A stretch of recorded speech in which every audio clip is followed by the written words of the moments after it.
안녕하십니까. 셰프 팩토리 강민구입니다. 2021년도 출제 경향에 맞춘 떡 제조 기능사 필기 실전 모의고사 그 제1편을 시작하도록 하겠습니다. 강사는 작년까지는 수험서를 통해서 독자 여러분들과 함께 했는데요. 금년도부터는 2021년도부터는 유튜브 방송을 통해서 독자 여러분들과 함께 하도록 하겠습니다. 강사는 한식, 양식, 중식, 일식, 보거 및 떡 제조 기능사 시험과 관련한 필기 부분에 대해서 지속적으로 이제 독자 여러분들과 함께 만났었고요. 책자가 이제 보급된 이후로는 이메일을 통해서 문의를 받는 부분에 대한 그 후속 조치까지 담당을 했었습니다. 작년도 2020년도부터 이제 필기가 전면적으로 과목별로 모두 분할된 이후로 코비드-19로 인해서 위생이라든지 감염병 관련된 부분이라든지 이런 부분들도 전면 이제 개편이 된 상태거든요. 그런 부분들을 포함해서 2021년도 출제 경향에 맞춘 떡 제조 기능사 필기 시험을 한 번에 합격할 수 있는 부분으로 준비하도록 하겠습니다. 이 방송의 활용 방안은 매 슬라이드마다 한 문제씩 60문제로 실전 구성을 하고 있는데요. 매 슬라이드에 진입을 하면 일단은 중지를 시키고 먼저 한번 풀어 보시기 바랍니다. 그 다음에 이제 강사의 설명을 참고해서 틀린 문제를 확인을 하시고 틀린 문제만 별도 관리를 해서 확실히 터득을 해 주시기 바랍니다. 60문제 중에서 36문제 이상 적중하면 합격이 되는데요. 실기와는 달리 필기는 운에 맡겨서 합격할 수 있는 게 아니에요. 그렇기 때문에 한번 준비하실 때 정성스럽게 준비하셔가지고 한 번에 합격하시기 바랍니다. 필기는 한 번 보고 두 번 보고 세 번 보고 이렇게 몇 차례 보면은 합격할 수 있는 게 절대 아닙니다. 그렇기 때문에 다시 한번 당부드리는데 준비하실 때 고시 준비하듯 하는 정도는 아니라 할지라도 한 번에 확실하게 준비를 하셔가지고 두 번 보지 않으실 수 있도록 그렇게 준비하셨으면 좋겠고요. 그렇게 하기 위해서 강사도 최대한 지원을 하도록 하겠습니다. 1번 문제부터 보도록 하겠습니다. 채소를 조리하는 방법으로 적합하지 않은 것은 무엇이냐? 1번 녹색 채소를 데칠 때 조리수의 양은 재료의 8배 이상이 적당하다. 이 문제는 틀린 문제입니다. 녹색 채소를 데칠 때는 조리수를 다른 채소보다는 상대적으로 좀 많이 잡거든요. 그러나 이제 5배 정도, 평균 5배 정도면 적당하다라고 이제 보실 수 있겠고, 삶기는 채소를 물에 넣고 끓이는 것으로 수용성 영양소 손실이 가장 큰 조리 방법이다. 맞습니다.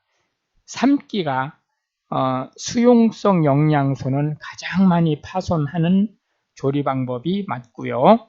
튀기기는 이건 기름에 튀긴다는 뜻이죠. 수용성 성분의 용출이 적은 조리 방법이다. 기름에 튀기니까 지용성 성분이 녹는 거지 수용성 성분은 안 녹죠. 4번 녹색 채소를 데칠 때 중조를 넣으면 이게 중조가 우리가 식용 소다라고 하는 거예요. 이 소다가 그 이스트 역할도 하죠. 그 밀가루에 넣으면 부풀어 오르는 그런 역할도 하는데 우리가 중탄산 소듐, 중탄산 나트륨이라고 그러죠. 중탄산 소듐이라는 말을 쓸 수도 있어요. 그게 다 중조를 얘기하는 겁니다. 넣으면 녹색을 유지하기 쉽지만 영양소, 특히 바이타민 C의 손실이 크다. 예, 맞는 말이 되겠습니다. 2번 문제로 넘어가겠습니다. 콩 100g에 여기 그 단위가 빠져 있네요. 예, 100g에 포함된 에너지는 얼마인가? 라고 물어봤네요. 예, 수분 12%, 당질 30%, 단백질 42%, 지질 13%, 바이타민 1%, 미네랄 2%가 포함돼서 100%가 된다고 하네요. 근데 여기에 gram을 포함시켜 주시기 바랍니다. 그러면 100g이니까 이걸 퍼센트 100으로 놓고 계산하면 되겠네요. 수분은 열량이 없으니까 제외하고요. 당질 30%니까 30g에 30%니까 100g에 30%니까 30g이죠. 예, 30g 곱하기 1g당 당질, 이건 탄수화물이라는 뜻이잖아요. 단맛이 나는 건 무조건 탄수화물입니다. 탄수화물은 4kcal가 나죠. 그러니까 여기다 더하기, 그 다음에 단백질 42%니까 42g이죠. 100g에 42%니까 42g 곱하기, 역시 그 단백질도 g당 4kcal가 나요. 그러니까 4를 곱하고, 그 다음에 바이타민은 에너지가 안 나죠. 미네랄 에너지가 안 나죠. 그럼 이제 지질만 남았네요. 예, 지질 13g 곱하기, 지질은 g당 9g이 9kcal가 납니다. 해서 9를 이제 곱하면 되겠죠. 그러면은 120, 428, 44, 16, 168, 13 곱하기 9는 39, 27, 9일은 117이네요. 이거를 모두 더하면 얼마가 되나요? 스마트폰으로 계산 한번 해보세요. 예, 그러면 405kcal가 된다는 걸 알 수 있겠죠. 예, 해서 3번으로 넘어가겠습니다. 다음 중 노화에 대한 설명으로 거리가 먼 것이 뭐냐라고 물어봤네요. 노화라고 하는 것은 뭐냐면 전분에다가 물을 추가하고 열을 역시 추가하면은 호화가 돼요. 호화가 되면 끈적끈적해지고 맛이 있어지죠. 그런데 그걸 식히면 딱딱하게 굳죠. 그 딱딱하게 굳는 것을 우리가 노화라고 얘기하는 겁니다. 그러니까 호화의 반대예요. 자, 이 노화하고 거리가 먼 것을 지금 물어봤어요. 떡을 안 칠 때 물을 많이 잡을수록 노화가 더디다. 예, 맞는 말이에요. 노화된 떡은 소화가 잘 안 된다. 맞는 말이죠. 그러니까 딱딱하게 굳은 떡이 소화가 더 잘 되겠어요? 김이 모락모락 나는 떡이 소화가 더 잘 되겠어요? 그걸 생각하시면 되죠. 산성에서는 노화가 억제된다. 틀린 말입니다. 산성에서는 노화가 촉진됩니다. 맵쌀을 쓰면 노화가 빨라요. 그러니까 찰떡이 덜 굳어요. 찰떡이 늦게 굳습니다. 예, 그렇게 해서 이제 우리는 4번 문제로 넘어가겠습니다. 과일 껍질이나 해조류에 많고 잼이나 젤리 형성을 도우며 소화가 되지 않는 것. 그러면 소화가 되지 않는다는 것은 영양소 중에서, 사람이 먹는 영양소 중에서 소화 안 되는 건 식이섬유라고 보시면 돼요. 식이섬유는 탄수화물이죠. 예, 탄수화물은 당질로 바뀌는, 당으로 바뀌는 전분류하고 당질로 바뀌지 않는 식이섬유류가 있죠. 그 식이섬유에 대한 것을 지금 물어보는 거예요. 첫째, 젤라틴. 이 젤라틴은 젤을 만드는 건 맞아요. 이렇게 잼이나 젤리가 이게 젤 형태잖아요. 이 젤을 만드는 건 맞습니다. 근데 얘는 동물성이에요. 글리코겐은 동물성 전분. 한천은 얘도 젤리를 만드는 식물성이 맞아요. 그런데 얘 해조류에 있는 게 맞죠. 얘도 해조류에 있는 게 맞는데 잼이나 젤리를 만드는 게 아니고 얘는 묵처럼 모양새가 묵처럼 생긴 거죠. 예, 그러니까 아니다. 그러니까 답은 펙틴이 되겠습니다. 해서 5번으로 넘어가겠습니다. 찰떡의 주 성분은 무엇인가? 예, 이거는 찹쌀이라든지 그 찰조라든지 뭐 이런 찰옥수수라든지 이런 찰 성분과 맵쌀 뭐 이런 매 성분과의 차이를 지금 아는지 물어보는 문제예요. 찰 성분에는 아밀로펙틴이 거의 100% 들어 있습니다. 그러니까 답이 2번이 되겠죠. 일단 맵쌀이라든지 이런 매 성분에는 아밀로스가 20%, 아밀로펙틴이 80% 정도 들어 있습니다. 글루코스는 전분을 당으로 바꾼 경우 최종 가장 작은 단위가 글루코스예요. 포도당이라고 하는 거죠. 셀룰로스는 식이섬유, 아까 얘기했던 그런 펙틴이라든지 이런 것이 아닌 일반적인 우리가 얘기하는 식이섬유소를 셀룰로스다 이렇게 얘기를 하는 것으로 보시면 되겠고요. 우리는 6번으로 넘어가겠습니다.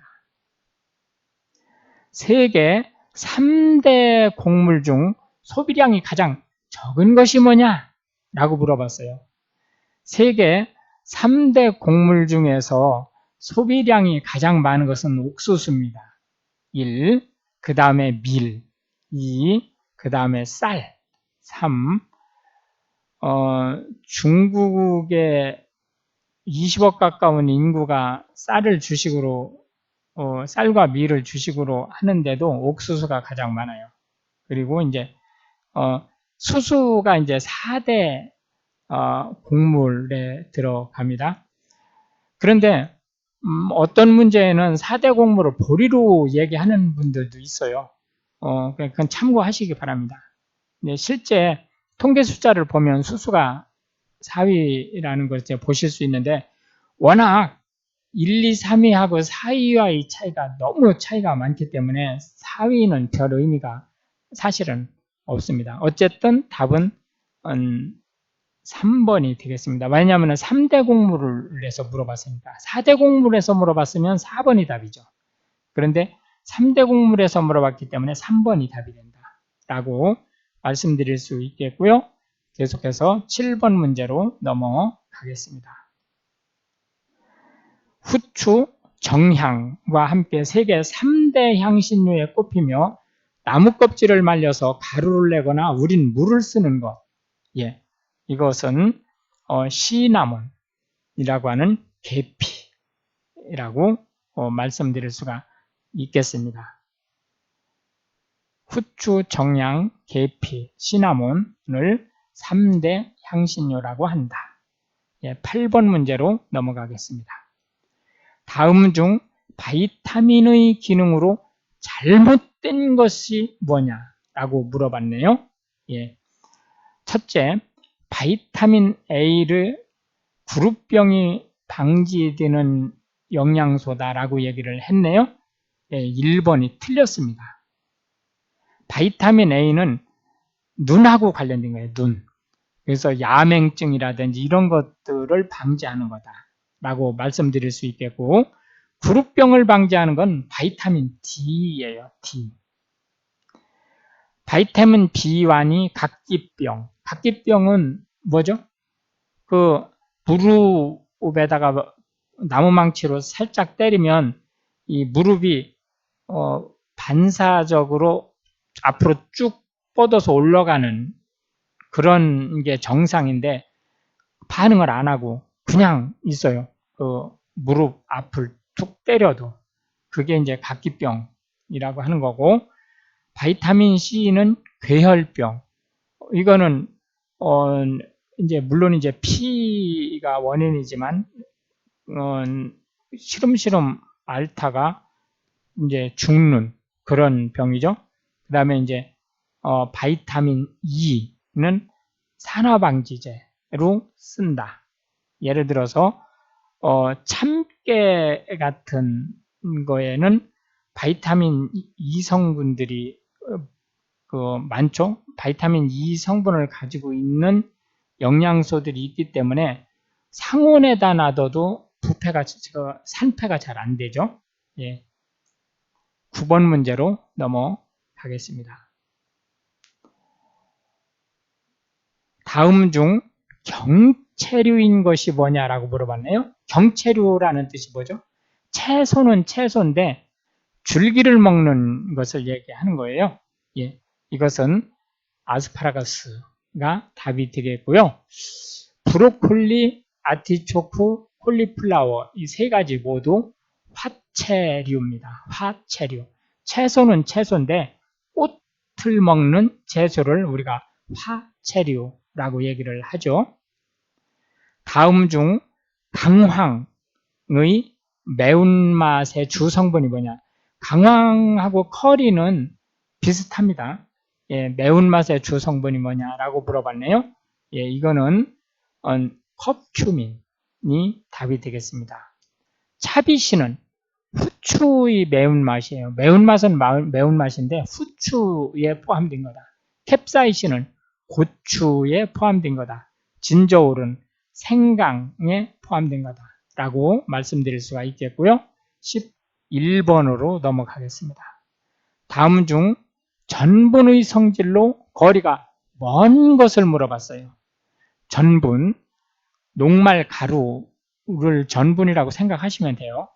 찬물에 잘 녹기 때문에 찬물에 갠 후에 가열하면 호화가 잘 된다. 전분에다가 물과 열을 가하면 호화가 된다겠죠? 그러니까 이렇게 물에다가 가열을 하면 호화가 되는 게 맞아요. 문제는 뭐냐면 찬물에 잘 녹는다는 것 때문에 이게 틀렸어요. 그래서 11번의 답은 1번이 되겠습니다. 찬물에 잘 녹지 않습니다.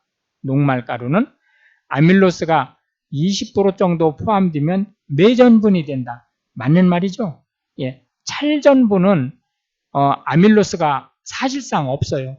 아밀로펙틴이 거의 100%다.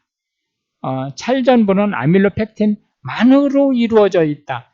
통상 이걸 꼭 참고하세요. 이렇게 오직, 확실히 이런 식으로 이렇게 단정적으로 무언가를 설명하는 말은 틀릴 확률이 높아요. 그런데 지금 이 문제에선 그것을 믿고 예를 찍었다 그러면은 뒤통수 맞는 거죠. 곡류는 전분이 그 주인 곡식을 얘기하는 거죠. 서류는 감자 같은 것을 얘기하는 거예요. 그리고 콩류에도 사실은 곡류 서류는 압도적으로 전분이 많은 거고 콩류는 단백질하고 지질이 많잖아요. 그런데도 전분이 가장 많아요. 예, 맞는 말입니다.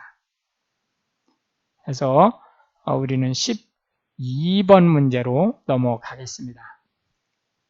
다음 중 탄수화물에 대한 설명으로 옳은 것을 물어봤어요. 천연당 중 가장 단맛은 설탕이다. 틀린 말입니다. 이 문제 기가 막히게 낸 문제예요. 우리가 설탕 하면은 단맛이라고 생각하기 때문에 여기 답을 척척 하기가 쉬워요. 예. 그런데 실제 그 가장 천연단 중에서, 그러니까 인조로 된 당 말고 천연단 중에서 가장 단맛은 과당입니다. 과당, 프록토스 과당이다.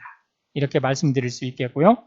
젖당은 대표적인 이당류이다. 예, 맞는 말이에요.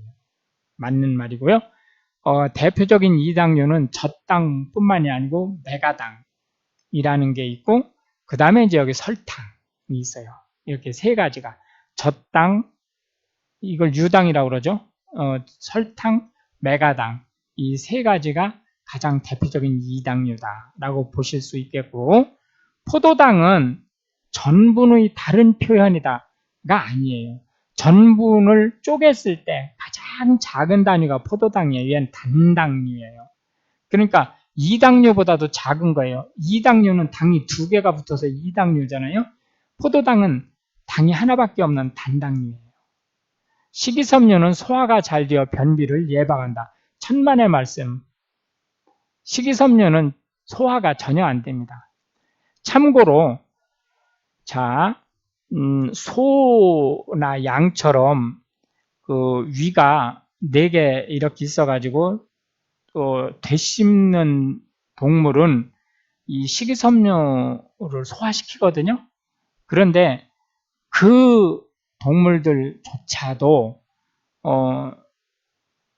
동물 자체가 식이섬유를 소화시킬 수 없어요. 그거는 그 2번째인가 3번째인가 그 위에 있는 식이섬유 소화 그 미생물 식이섬유를 소화시킬 수 있는 그 소화 효소를 내는 미생물들이 있기 때문에 소화가 되는 거예요. 그 소 자체가 식이섬유를 소화시킬 수 있는 건 아니다. 13번으로 넘어가겠습니다. 우리나라에서 재배되는 벼로 밥을 지었을 때 끈기가 있는 자포니카형인 것은 뭐냐? 예, 이것은 단립종이에요. 단립종. 이 단립종은 좀 상대적으로 좀 동글동글하고 길이가 짧아요. 이게 단립종이고, 장립종은 가느들하고 길이가 길쭉해요. 그래서 장립이에요. 그리고 자바니카형은 장립종입니다. 같은 말이에요. 이게 같은 말이고요. 그 다음에 단립종 죄송합니다. 요게 중립종하고 이게 같은 말이고요. 그 다음에 장립종은 인디카형이라고 얘기를 합니다. 해서 14번 문제로 넘어가겠습니다. 쌀의 부족한 영양소를 보충하기 위해 떡의 재료로 맛도 함께 증진시키는 주요한 부재료가 뭐냐? 라고 물어봤네요. 예, 얘는 콩입니다. 콩. 이 콩에 있는 라이신이 단백질의 최소 단위가 아미노산이죠. 그 아미노산의 종류인데 쌀에 가장 부족한 영양소가 바로 라이신이에요. 이 콩에는 라이신이 풍부합니다. 그렇기 때문에 우리가 통상 콩밥을 권장을 하잖아요. 잡곡밥도 물론 권장을 하지만 그 콩밥을 권장하는 가장 큰 이유가 라이신, 쌀에 없는 라이신을 콩이 가지고 있기 때문에 그렇다라고 말씀드릴 수가 있겠습니다. 15번 문제로 넘어가겠습니다. 식이섬유가 풍부하여 칼로리를 낮춰주는 떡 부재료로서 안토시아닌이 많이 함유되어 특히 착색에 유용한 것으로 가장 거리가 먼 것을 물어봤어요. 안토시아닌은 3가지 색을 내요. 하나는 산성에서 붉은색, 중성에서 자색이 보라색이죠. 그리고 알칼리성에서 청색을 나타냅니다. 그러니까 지금 여기서 물어보는 것은 이 중성에서 자색을 나타내는 것을 지금 물어보는 거예요. 고구마, 자색이죠? 자색 양배추, 얘는 문제가 있어요. 자색은 자색인데 양배추로는 지금 현재 우리가 얘기하는 떡을 만드는 재료로서는 잘 쓰지 않습니다. 그러니까 순무 역시 그 염색을 하는 자색을 물들이는 데 쓰죠. 비트 역시 마찬가지다라고 말씀드릴 수 있겠고 16번 문제로 넘어가겠습니다. 그리고 참고로 문제를 풀다 보면 4개가 다 답이 되는 경우, 실제로 이거는 착각이 아니고 실제로 4개가 다 답이 되는 경우가 있을 수 있어요. 그럴 때에는 가장 거리가 먼 것을 선택을 하시는 게 요령입니다. 떡의 제조 과정으로 잘못된 것을 물어봤어요. 무지개떡은 물을 잡은 후 색을 입혀야 한다. 예, 문제가 있죠. 예, 무지개떡은 각각의 천연색소를 섞어서 색을 입힌 후에 물잡기를 해야 되죠. 예, 그러니까 1번이 답이 되겠습니다. 꿀떡은 설탕이 녹는데 2~3시간 걸릴 수 있으니까 이걸 감안해서 미리 만들어 놓는 것이 좋죠. 보통 콩설기는 콩이 달지 않은 것이 맛있고 콩찰편은 콩이 달아야 맛있다. 맞는 말이죠. 켰떡은 수증기가 쌀가루 사이로 잘 치고 올라오는지를 여기 지자가 빠졌네요. 예, 오는지를 반드시 확인해야 된다. 맞는 말이에요. 왜 그렇죠? 예, 찰떡은 이게 그 맵쌀에 비해서 수증기가 잘 통과가 안 되죠. 그런데 이 켰떡의 경우에는 일반 맵쌀하고 달리 층층이 지금 쌓아놨기 때문에 수증기가 잘 올라오는지를 꼭 확인을 해주셔야만 설지 않는다라고 말씀드릴 수가 있겠습니다. 17번 문제로 넘어가겠습니다. 다음 중 나머지 3가지와 조리 방법이 다른 떡은 뭐냐? 어려운 문제네요. 딱 꼬집어서 문제를 낸 게 아니고 한번 돌려서 지금 난 문제이기 때문에 어려운 문제입니다. 자, 나머지 3가지는 같고 하나가 지금 조리 방법이 틀리다는 거잖아요. 그죠? 예, 시루떡은 증기로 찌는 거죠. 예, 흰떡은 쳐서 만드는 떡이죠. 콩찰떡도 역시 증기로 찌는 거죠. 켰떡도 증기로 찌는 거죠. 예, 그러니까 답이 2번이 되겠습니다. 그래서 흰떡은 치는 떡, 시루 콩찰 켰떡은 찌는 떡이 되겠습니다. 충청도에서는 지금 강사도 충청도 사람인데요. 충청도에서는 이걸 캐떡이라고 그래요. 캐떡. 예, 같은 말입니다. 참고하시고 18번 문제로 넘어가겠습니다. 떡 포장재로 많이 이용되지만 내수성, 내습성, 내유성이 취약한 것은 뭐냐? 물에 잘 찢어지고 이렇다는 얘기죠? 예, 그게 뭐죠? 예, 쉽죠. 사실 종이가 되겠습니다. 그래서 이 포일은 알루미늄이잖아요. 플라스틱은 뭐 설명 안 드려도 될 거고 셀로판지는 사실은 이게 언뜻 볼 땐 플라스틱 같아요. 사실 이게 펄프로 만든 거거든요. 이게 셀포가 아니고 셀로판지예요. 셀로판지. 이상하네요. 이게 오자들이 많네요. 예, 셀로판지입니다. 그러니까 언뜻 볼 때는 얘도 플라스틱처럼 보이는데 실제로는 이게 펄프로 만드는 거예요. 어쨌든 이 똑같이 펄프로 만들지만 이 종이하고 셀로판지는 다르죠. 셀로판지는 언뜻 볼 때 꼭 비닐같이 보이잖아요. 근데 이 종이는 내수성, 내습성, 내유성, 이유는 기름이죠. 기름에 쩔다는 뜻이죠. 그게 약하기 때문에 알루미늄 박이라든지 플라스틱 수지라든지 왁스라든지 이런 거를 코팅을 해서 쓸 수 있습니다. 포장지로 쓰려고 할 때는 참고하시면 되겠습니다. 19번 문제 보시겠습니다. 떡 제조 과정에서 소금을 넣는 시점으로 맞는 것이 언제냐? 예, 소금을 넣는 것은 1차 분쇄, 1차 분쇄를 할 때 소금을 넣는 거죠. 예, 그러니까 3번 담근 쌀을 건져내어 분쇄기에 넣을 때 이게 1차 분쇄죠. 예, 이게 이제 소금을 넣는 시기고 그 다음에 이제 1차 분쇄 끝난 데다 물을 살짝 추가하고 2차 분쇄를 하죠. 예, 그러니까 요게 1차 분쇄, 요게 2차 분쇄가 되는 거예요. 이 끝에서부터 지금 순서대로 되어 있네요. 쌀 씻는 게 셈이죠.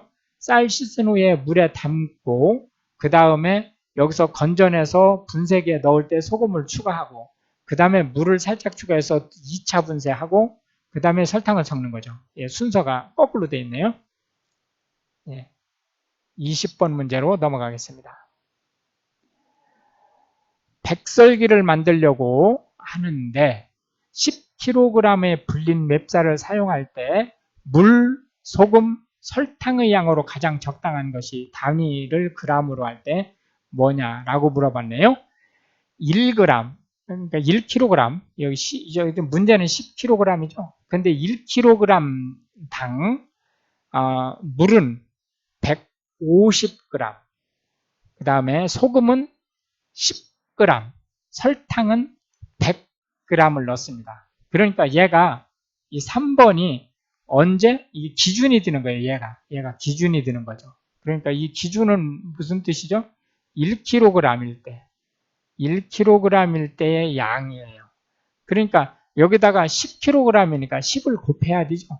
그러니까 1500, 100, 1000이 된다. 답이 4번이 되겠습니다. 21번 문제를 보시겠습니다. 조리 방법에 의한 떡 종류가 잘못 연결된 것이 뭐냐? 치는 떡 경단. 1번이 답이 됐네요. 벌써. 예. 치는 떡은 뭐 인절미라든지 흰떡이라든지 가래떡 이런 것이 치는 떡이죠. 예. 경단은 이건 삶는 떡이죠. 예. 설기는 찌는 떡 맞죠? 북부미는 지지는 떡, 기름에 튀기듯이 지지는 떡 맞죠? 송편은 이게 빚는 떡이라고 했는데 실제는 송편은 우리가 찌는 떡으로 여기 설기처럼 찌는 떡으로 구분을 합니다. 그러나 빚는 떡으로도 얘기할 수 있어요. 그렇기 때문에 일단은 4번은 맞는 거로 하고 1번을 답으로 하고 넘어가겠습니다. 22번 문제를 보시겠습니다. 떡 재료의 전처리 방법으로 옳지 않은 것은 뭐냐? 호박꼬지는 물에 설탕을 푼 후에 불린다. 맞는 말이죠? 예. 거피팥. 이게 거피도 뭐 충청도 같은 데서는 사투리 계피라고 하는 말인데 같은 말이에요. 거피팥은 충분히 불린 후 껍질을 제거한 다음 물에 푹 삶는다 때문에 이게 틀렸어요. 얘가 이 앞에 충분히 불린 후 껍질을 완전히 다 제거하는 것까지는 맞아요. 여기까지는 맞는데 얘 때문에 틀린 거예요. 푹 삶는 것 때문에 틀린 겁니다. 이거는 찜기에 쪄야 되는 거죠. 콩은 깨끗이 씻은 후 12시간 이상 충분히 물에 불린다. 맞죠? 팥을 삶을 때에는 한 소끔 팔팔 끓여 물을 버린 후에 새물을 받아 다시 끓인다. 맞는 말이에요. 예. 계속해서 넘어가겠습니다. 23번으로 가겠는데요. 한 가지 참고로 이게 그 떡을 만든다는 것이 기능이잖아요. 그러니까 지금 강사는 이론을 얘기하고 있는 거거든요. 그러다 보니까 어떤 문제가 발생을 하냐면 내가 10년, 20년, 30년, 50년 떡을 만들었는데 당신이 지금 얘기하는 것처럼 해가지고는 맛이 없어 또는 떡이 제대로 안 돼. 이런 얘기를 혹시 하실 수 있어요. 그런데 그거는 이제 강사가 그걸 모르는 게 아니거든요. 그 현장에서 떡을 이제 기능으로 해서 만드는 거하고 이론적인 부분이 아주 미세한 차이가 있을 수 있어요. 어쩌다가. 그런데 이제 그 부분은 지금 강사가 설명하는 것은 NCS 기반에서 설명을 드리는 거기 때문에 NCS 차원에서 그러니까 노동부나 교육부에서 볼 때 맞는다고 하는 것을 지금 제가 얘기 드리는 거거든요. 그렇기 때문에 시험에서는 설사 50년, 60년을 떡을 하신 분이 맞다고 하더라도 제가 안내하는 대로 가시는 게 바람직합니다.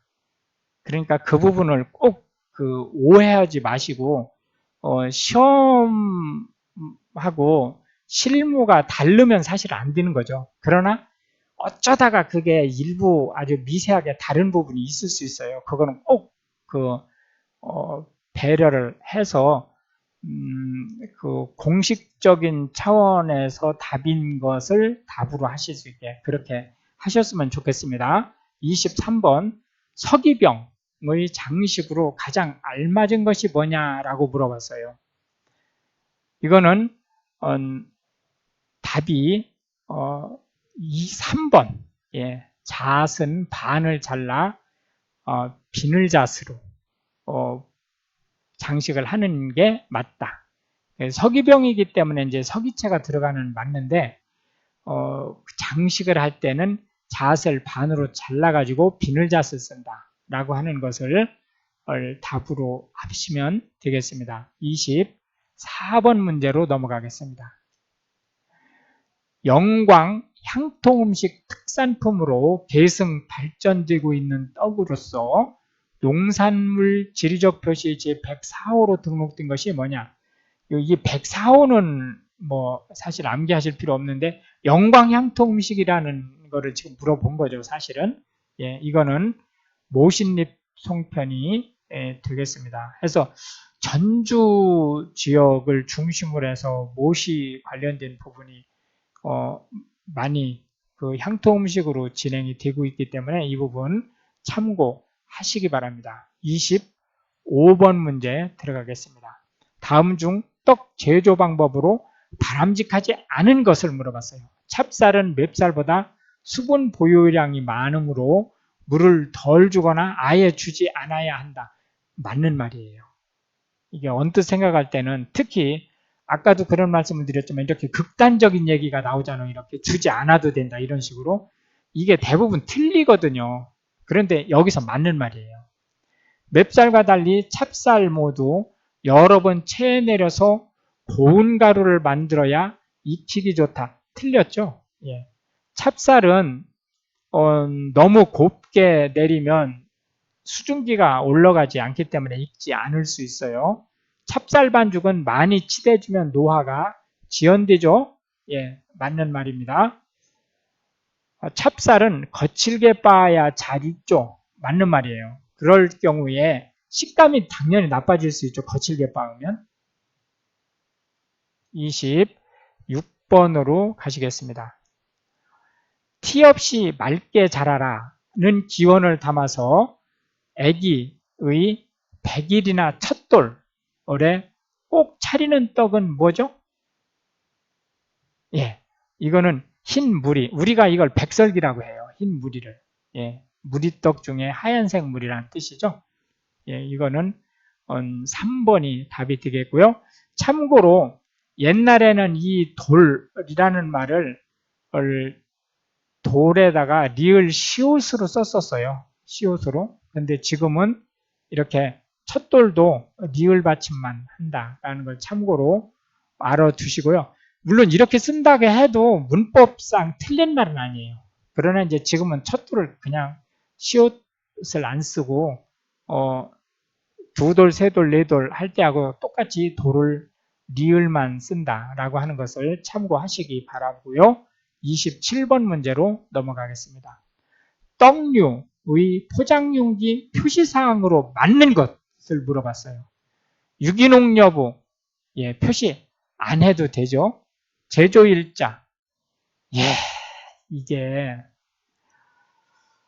이게 아주 뒤통수 치기 딱 알맞은 문제로 지금 난 건데요. 제조일자가 맞다고 지금 생각하실 확률이 높아요. 근데 실제로는 유통기한을 표시하는 거예요. 그렇기 때문에 이거는 틀린 것으로 하고 넘어가겠습니다. 건강 기능상 역시 마찬가지로 아니고 품목 제조 보고번호, 제조 또는 보고번호, 예, 이거는 반드시 표시를 해야 된다. 참고로 강사가 여기 표시사항으로 좀 메모해 놓은 게 있으니까 불러드릴게요. 떡류, 빵류, 과자류의 포장에 기입할 사항, 제품명, 식품 유형, 영업소 명칭, 영업소 소재지, 유통기한, 열량, 원재료, 영양 성분, 용기의 재질, 포장의 재질, 품목제조 또는 보고번호를 표시해야 된다라고 말씀드릴 수가 있겠습니다.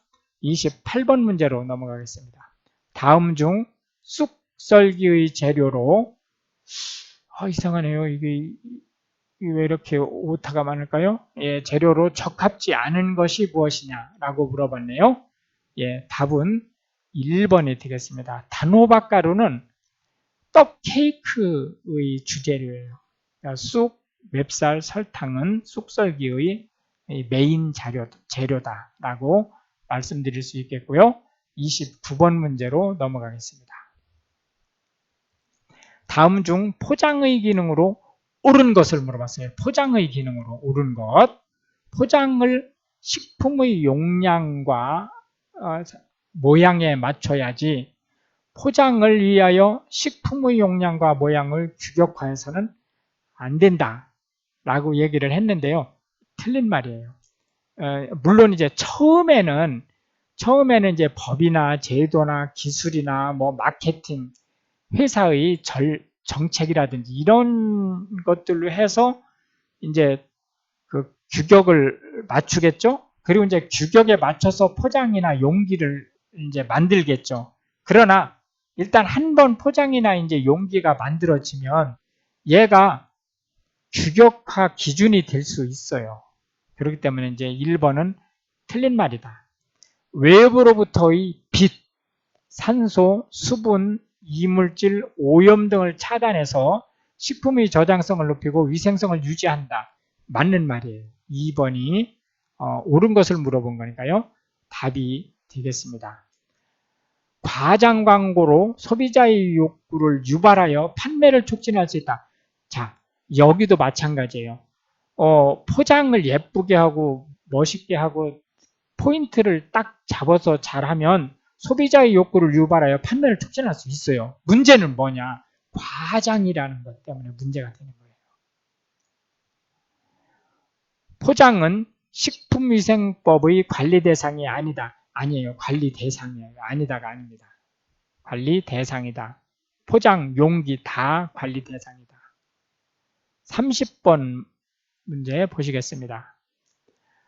다음은 식품 용기에 관한 설명이다. 이 중 다른 세 가지 설명과 다른 하나가 틀렸대요. 나머지 세 개는 같고 산 알칼리 습기에 강하다.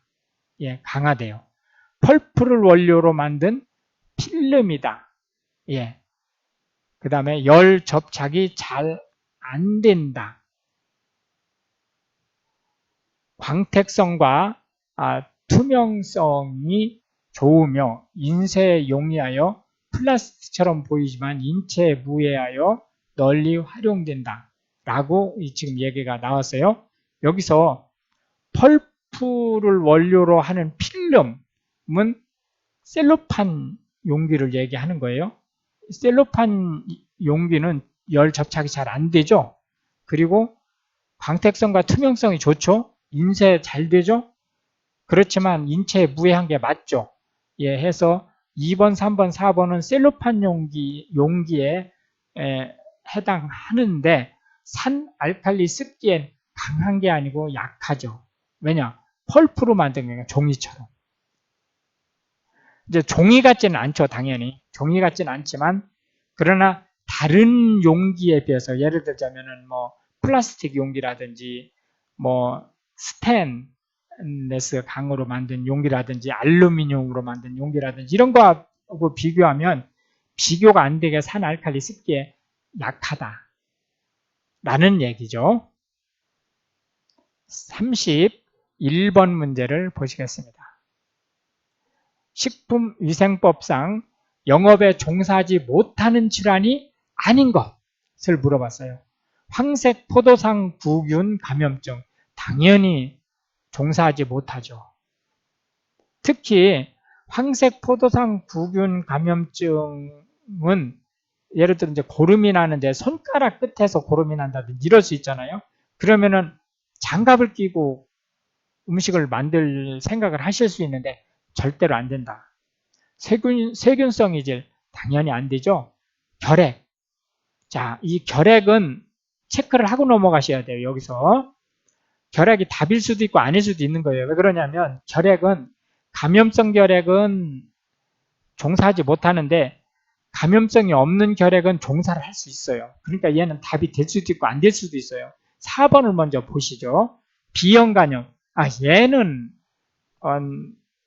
종사할 수 있는 거예요. 그러니까 일단은 얘가 답이 되겠네요. 그러니까 종사할 수 있는 거를 지금 물어본 거니까. 그래서 이제 결핵 이런 식으로 답이 나오면 예를 들어서 감염성 결핵 이렇게 하면 무조건 이거는 맞는 거로 해서 그냥 넘어가면 되는데 그냥 결핵 그러면은 얘가 답이 될 수도 있고 안 될 수도 있어요. 나머지를 다 보시고 나서 결핵보다 더 확실한 B형 간염이 있으니까 얘를 답으로 하고 결핵은 답이 아닌 거로 가지만 B형 간염이 아니고 만약에 A형 간염으로 나왔다 여기에 그러면은 3번을 답으로 하셔야 되는 거예요. 무슨 말씀인지 이해되셨죠?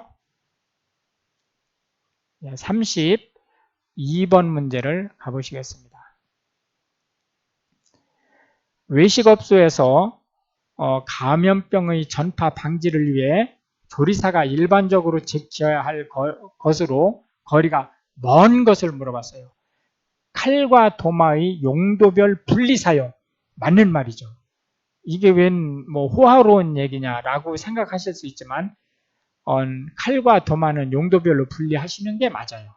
예를 들어서 고기용 칼, 고기용 도마, 채소용 칼, 채소용 도마 이런 식으로 이 분류 같은 고기라도 쇠고기용과 돼지나 닭고기용을 분리 하셔야 되고 이런 식으로 이제 분리해서 사용을 하시는 게 맞다. 그리고 색깔도 달리 하시는 게 나아요. 예를 들어서 하얀 도마, 빨간색 도마, 녹색 도마, 파란색 도마. 예를 들어서 파란색 도마는 바다를 연상하니까 생선을 조리할 때, 그리고 준비할 때, 그리고 뭐 빨간색 그 도마는 쇠고기용, 쇠고기 색깔이니까 이런 식으로 구분을 하시는 게 맞다. 그럼 칼도 그 칼 손잡이를 그렇게 색깔이 다르게 띠를 두른다든지 이렇게 해서 구분을 하시는 게 맞다는 거고요. 목걸이, 반지, 팔찌 등을 착용하지 말아야죠. 예. 화농성 질환이 있을 경우 장갑을 철저하게 장갑을 착용한다? 아니죠. 이거는 화농성 질환이 있을 경우에는 장갑을 착용하거나 이러면 안 되고 무조건 쉬어야 됩니다. 그 판매용 음식은 만드시면 안 된다. 정기적인 건강검진 당연히 해야죠. 예, 해서 32번 문제는 개인 위생에 대한 사항을 알고 있는지를 체크하는 문제로 보시면 되겠습니다. 33번 다음 중 독립된 생명체라고 하기 힘든 병원체. 그러니까 생명체가 맞긴 맞는데 이걸 생명체라고 하기도 그렇고 생명체가 아니라고 하기도 그렇고 그런 게 있어요. 그게 뭐냐라고 하는 거죠. 예, 바이러스를 얘기하는 겁니다. 박테리아는 우리가 세균이라고 얘기하는 거예요. 당연히 생명체죠. 리케차 많이 못 들어보셨을 수 있는데요. 리케차도 병원균에 특히 이제 식중독이라든지는 병원균의 대표적인 케이스 중에 하나다. 원충동물 얘도 역시 마찬가지다. 리케차는 우리가 뭐 큐열이라든지 이런 게 대표적인 거고요. 원충생물은 예를 들어서 아메바성 이질이라든지 이런 것들이 바이러스는 식중독은 바이러스 식중독이 많지 않아요. 그런데 노로바이러스는 이게 여름에 아주 엄청나게 많습니다. 그러니까 참고하시고 박테리아는 식중독 주는 대부분이 박테리아, 세균이에요. 34번으로 넘어가겠습니다. 다음 중 미생물의 발육 조건으로 거리가 먼 것. 낮은 수소이온 농도. 예, 이거는 미생물이 살아갈 수가 없어요. 수소이온 농도가 낮다는 것은 이게 수소이온 농도를 우리가 pH라고 얘기하거든요. pH 값이 낮다라고 하는 것은 강산이라는 뜻이에요. 강산. 강산에는 세균들이 꼼짝을 못합니다. 위가 pH 1 내지 2예요. 위에 있는 위액이. 그러니까 사람이 웬만한 것을 먹으면 그냥 위액에 깡그리 다 죽는 거예요. 세균들이. 높은 영양분 좋죠. 미생물 발육하기. 높은 수분 당연히 좋죠. 중간 정도의 온도 당연히 좋죠. 상온에서 뭐 가장 좋아하죠. 네, 계속해서 35번으로 넘어가겠습니다. 다음 중 분변이 뭐죠? 예, 사람의 대변이라든지 이런 거죠. 동물 대변도 포함하는 겁니다. 오염지표로 가장 적합한 것이 뭐냐? 대장균 군. 예, 여기에다가 덜커덕 답을 하실 확률이 아주 높아요. 근데 아닙니다. 대장균 군은 위생 지표예요. 위생 상태가 좋으냐 나쁘냐. 그걸 물어보는 게 대장균 군이고요. 0157H7 얘가 대장균이에요. 얘는 대장균 군이고 얘는 대장균이에요. 이 대장균이 바로 분변 지표예요. 장구균은 냉동식품의 오염 상태 지표예요. 생균은 얘는 위생상 오염 지표예요. 그래서 36번으로 넘어가겠습니다. 강사가 초기에는 이제 중요한 얘기는 중복해서 얘기를 했었거든요. 그런데 유튜브 그 방송의 특성이 이제 필요하면은 뒤로 되돌아가서 몇 번이고 보실 수 있기 때문에 강사가 중복해서 얘기를 안 하고 그냥 나가거든요. 그게 시간도 덜 걸리고 하기 때문에 필요한 분은 언제든지 완전히 이해되실 때까지 뒤로 돌려가지고 충분히 들어주시기 바랍니다. 간 흡충에 감염될 수 있는 경우를 물어봤어요. 여기서 흡충이 뭐죠? 흡충. 예, 우리가 이걸 디스토마라고 해야 더 잘 알아들어요. 그러니까 간 디스토마와 간 흡충은 같은 말입니다. 민물고기를 조리한 도마에서 채소를 처리한 경우, 예, 여기서 채소를 처리했다라고 하는 것은 채소가 데치거나 생으로 먹는다는 뜻으로 지금 쓴 말이죠. 맞는 말이에요. 1번이. 교차 오염이 된 거죠. 해삼이나 멍게는 바다 생물이니까 해당이 안 되죠. 돼지고기 먹었을 때는 유구조충도 이제 갈고리 촌충이라고 해야 더 잘 알아듣죠. 예, 선모충 이런 게 돼지고기하고 관련된 거고, 채소를 생식했을 때 이때는 주로 이제 회충이라든지 십이장충, 편충, 동양모양 선충 이런 것들이 채소하고 관련된 감염증이다 라고 말씀드릴 수 있겠고요. 37번 문제로 넘어가겠습니다. 다음 중 수은에 의한 중금속의 식중독을 지금 물어봤네요. 해당되는 것이 뭐냐? 예, 수은에 의한 것은 미나마타병이에요. 이타이병은 카드뮴, 흑피증은 비소, 반상치는 불소가 원인입니다. 예, 38번으로 넘어가겠습니다. 조리장의 설비로 적합지 않은 것을 물어봤어요. 이 조리장이 뭐죠? 예, 조리실을 얘기하는 거죠. 조리실. 바닥에서부터 1m까지는 수성자재로 한다. 1m까지는 맞아요. 1m까지는. 근데 수성재료가 아니고 내수성자재를 써야 돼요. 그러니까 1번이 답이 되겠습니다. 조리원 전용 화장실을 만들고 위생시설을 갖춰야 된다. 바닥의 구배는 1%, 그러니까 100분의 1로 하라는 거죠. 식단이나 식당의 면적 등을 감안할 면적을 산출해야 된다. 맞는 말이에요. 이게 맞는 말입니다. 예를 들어서 식당의 면적이 넓다는 얘기는 다른 말로 하면 동시 수용 인원이 많다는 뜻이잖아요. 동시 수용 인원이 많으면 조리장의 면적이 넓어져야죠.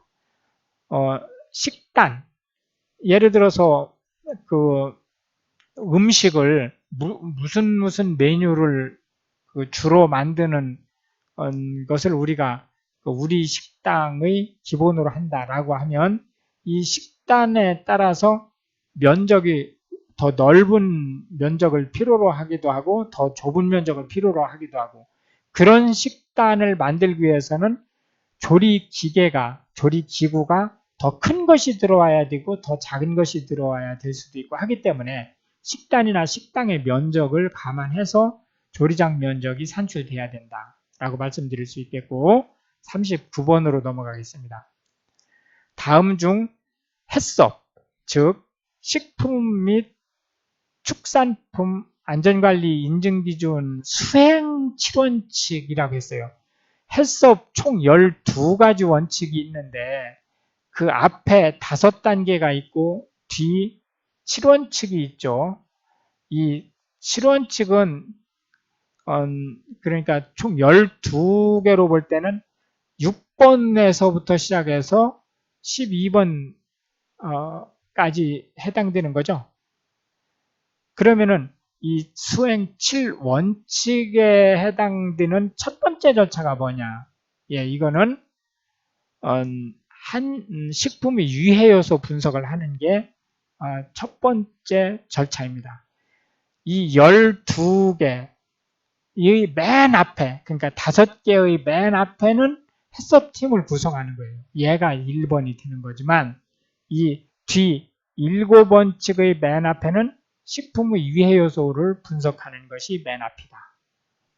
자, 그럼 이 7원칙을 역시 불러드릴게요.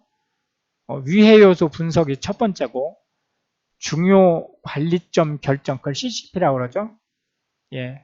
그 다음에 한계 기준 설정이 세 번째, 그 다음에 모니터링 체계 확립, 개선 조치 방법 수립, 검증 절차 및 방법 수립, 문서화 및 기록 유지, 이렇게 해서 7원칙이 되겠습니다. 계속해서 40번 문제로 넘어가겠습니다. 다음 중 독소형 식중독의 원인균이 뭐냐? 라고 물어봤어요. 독소형 식중독 원인균은 흔하지 않아요. 한 서너 가지밖에 없습니다. 그러니까 그거는 참고하시면 돼요. 첫째로 황색 포도상 구균.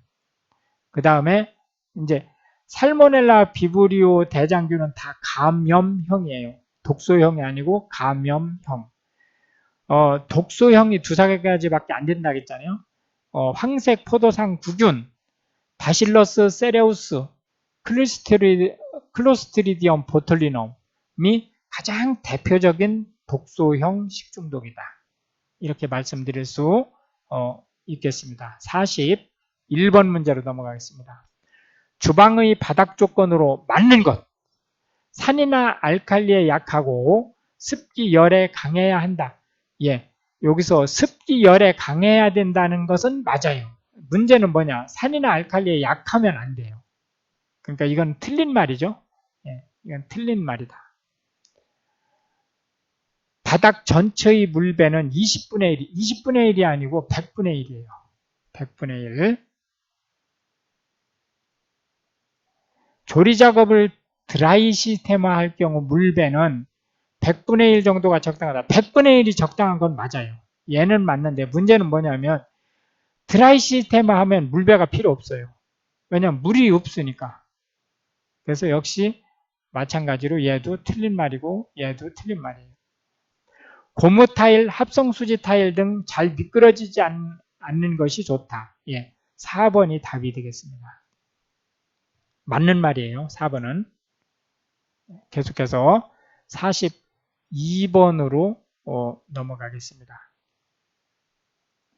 식중독이 발생했을 경우 잘못된 조치사항이 뭐냐? 잘못된 조치사항. 즉시 의사의 진단을 받는다. 맞죠? 가건물을 담당 기관에서 검사할 때까지는 보관해야 된다. 맞죠? 항생제를 복용한다. 열이 펄펄 난다고 항생제 복용하거나 안 된다. 식중독 발생 사실을 시군 구에 알려야 된다. 이걸 답으로 하실 확률이 있어요. 왜냐? 보건소가 아니기 때문에. 예. 그런데 시군 구에 알리면 됩니다. 43번 문제로 넘어가겠습니다. 다음 중 식품위생법의 목적과 거리가 먼 것. 식품의 안전성 확보, 맞는 말이죠?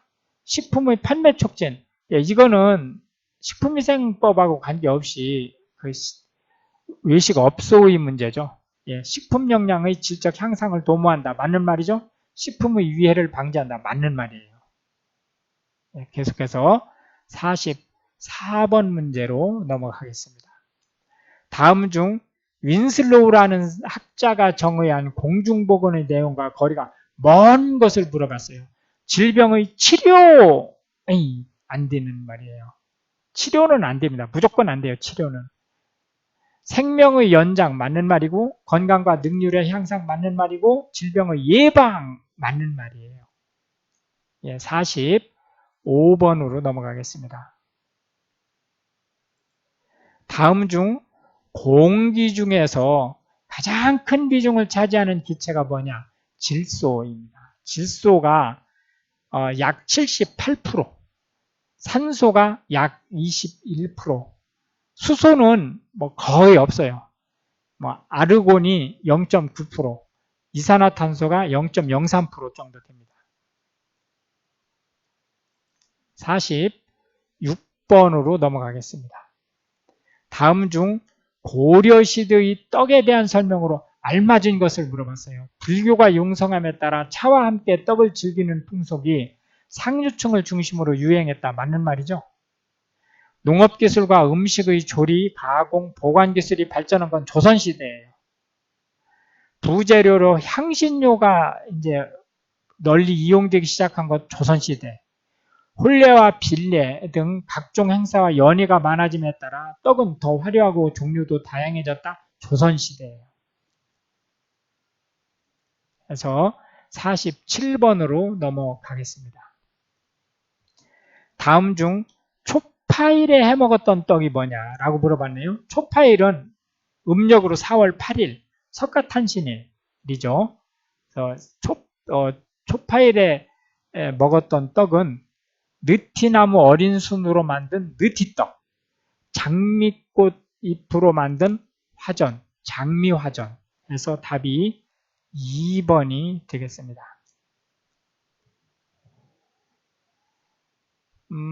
참고로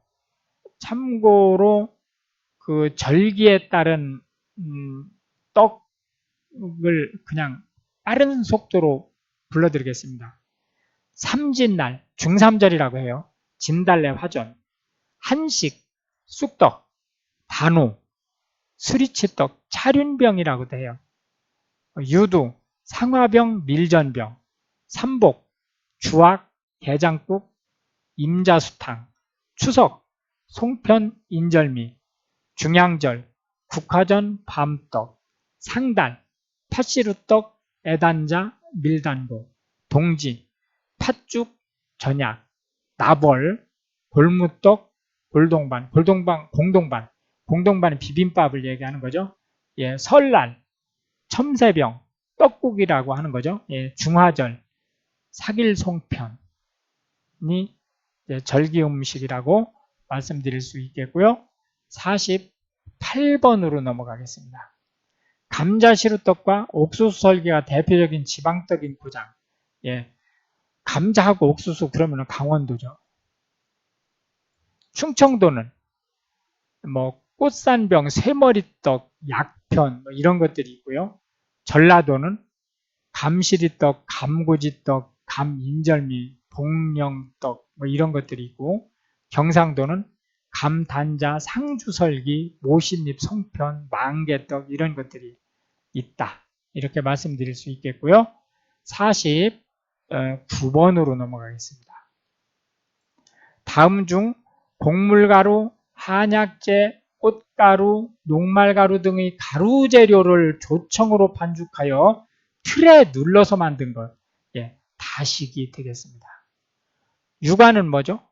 찹쌀가루에 술을 넣고 반죽한 것을 시루에 쪄서 파리가 일도록 찧어서 얇게 밀어가지고 여러 가지 모양으로 썰어서 말린 것을 유가라고 얘기를 하죠. 정과는 이건 이제 과일이에요. 익힌 과일이나 뿌리, 줄기 등의 재료를 조청이나 꿀에 이제 졸이는 거. 과편은 이것도 과일은 과일인데 이건 신맛 나는 과일을 삶아가지고 체에 걸러서 꿀이나 설탕을 넣고 졸이고, 그러고서는 이제 녹말가루를 넣어서 엉기도록 한 뒤에 굳힌 것. 그것은 이제 과편이다. 이렇게 얘기를 할 수 있다. 50번 문제로 넘어가겠습니다. 우리나라의 3대 명절이 아닌 것. 예, 이거는 뭐 점수 주려고 낸 문제네요. 예, 한식. 4대 명절에 들어가죠. 한식은. 예, 제일 큰 추석. 실제 뭐 단어가 제일 크다고 볼 수도 있어요. 그런데 실제 지금 현재 우리나라에서는 설을 오히려 더 크게 지금 보고 있지만 어쨌든 설, 추석, 단오가 3대 명절이고 한식이 4대 명절이다. 이렇게 말씀드릴 수가 있겠고요. 51번 문제로 계속해서 넘어가도록 하겠습니다. 다음 중 떡의 어원으로 보기 힘든 것이 뭐냐라고 물어봤네요. 장독 모양의 그릇에 앉힌 후 찐다고 해서 독, 똑, 떡으로 변환됐다. 참 그럴듯하네요. 예, 그러나 틀린 말입니다. 예, 1번이 답이 되겠습니다. 틀린 말이에요. 찌는 떡을 기준으로 찌다가 명사화되면서 찌기, 떼기, 떡이 떡으로 변환됐다. 예, 이런 이론이 있습니다. 떡을 만든 후 시간이 지남에 따라 먹는 것이 딱딱해진다는 의미로 먹다와 딱딱하다가 결합해서 떡이 되었다 라는 말이 있습니다. 명절이나 행사에 떡을 만들어 나눠 먹는 것에 중점을 두어서 덕을 베푼다 라는 의미로 덕이 떡으로 굳어졌다 라는 말이 있습니다. 예, 맞는 말로 하고 52번으로 넘어가겠습니다. 결혼잔치용으로 혼인인절미라고 하는 떡은 어느 지방의 떡이냐? 이건 황해도 떡이에요. 황해도 지방의 떡은 혼인인절미를 비롯해서 무설기, 오쟁이, 혼인절편, 꿀물, 경단, 우기, 잡곡부치기 뭐 이런 떡들이 있습니다. 그래서 53번으로 넘어가겠습니다. 다음 중 오메기떡의 주재료로 가장 알맞은 것이 뭐냐? 오메기떡은 어디 떡이죠? 제주도 떡이죠. 제주도. 제주도 하니까 차죠.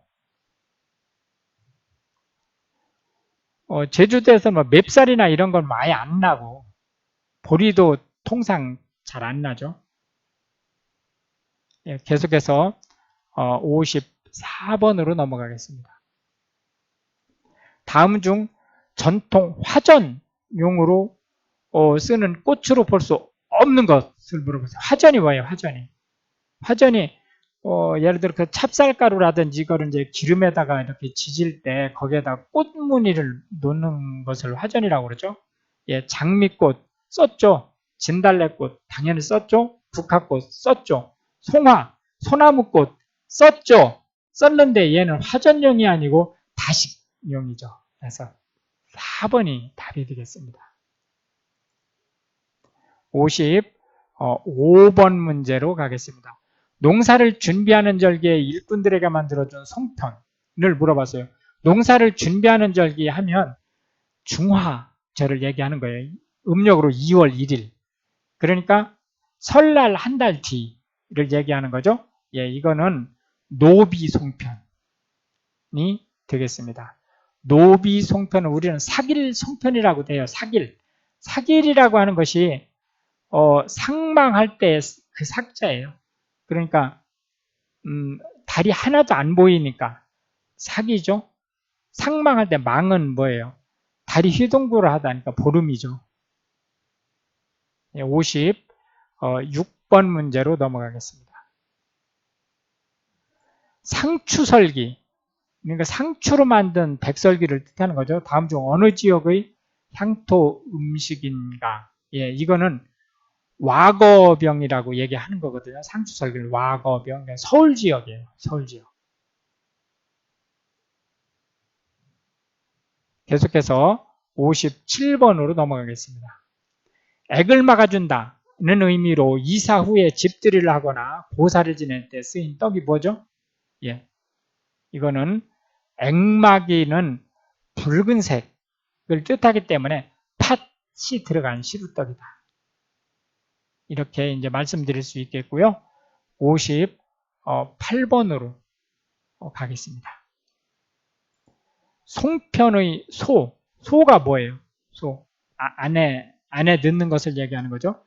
거리가 먼 것이 뭐냐? 동부, 넣죠? 예, 밤, 배추 다 넣죠. 팥은 송편 소와는 거리가 멀다. 주로 이제 송편의 소는 햇콩, 녹두, 동부, 깨, 특히 이제 참깨, 그리고 이제 참깨 중에서도 검은색 흑임자 깨를 주로 많이 썼죠. 그리고 밤, 대추 이런 것들이 많이 사용됐다라고 말씀드릴 수 있겠고, 59번으로 넘어가겠습니다. 수레바퀴 모양의 떡과 거리가 먼 것. 수레바퀴 모양의 떡은 뭐죠? 예, 차륜병. 차륜병은 수리치떡이라고도 하고 애엽병이라고도 하죠.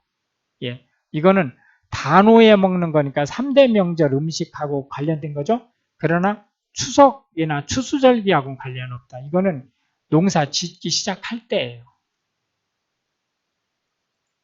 60번 문제로 넘어가겠습니다. 개성지방의 향토 음식으로 설날에 먹는 치는 떡. 예, 이건 조랭이 떡이 되겠죠. 예, 만두는 이제 떡 종류가 아니고요. 물론 그 설날에 먹는 건 맞는 거지만 가래떡도 설날에 먹는 치는 떡이긴 하지만 개성지방의 향토 음식은 아니죠. 예, 경단은 삶는 떡이니까 치는 떡에서 이제 그 낙오가 된다. 이렇게 말씀드릴 수 있겠습니다. 이렇게 해서 60개 문제를 모두 살펴보았고요. 실전 모의 가사 2에서 다시 만나도록 하겠습니다. 한 번 더 강조드리는데 실기와 달리 필기는 그 몇 번 이렇게 시험을 본다고 해서 그 합격할 수 있는 게 아닙니다. 꼭 준비를 하셔야 돼요. 이게 과락은 없지만 4개 과목을 15문제씩 해서 60문제를 보는 거잖아요. 그렇지만 과락이 없다고 하더라도 전체 통틀어서 60점 이상을 맞아야 되는 거기 때문에 운에 맡겨가지고 필기시험 합격할 확률이 높지 않아요. 그렇기 때문에 준비하실 때 뭐 하루가 걸리든 이틀이 걸리든 실전 모의고사 2개 보신다고 해봤자 반나절이면 되잖아요. 그러니까 준비하실 때 좀 확실하게 하셔가지고 한 번에 합격을 하세요. 필기는 꼭 한 번에 합격하시길 기원을 드리고요. 하여튼 그동안 또 고생 많으셨습니다. 실전 모의고사 2에서 다시 만나 뵙겠습니다. 감사합니다.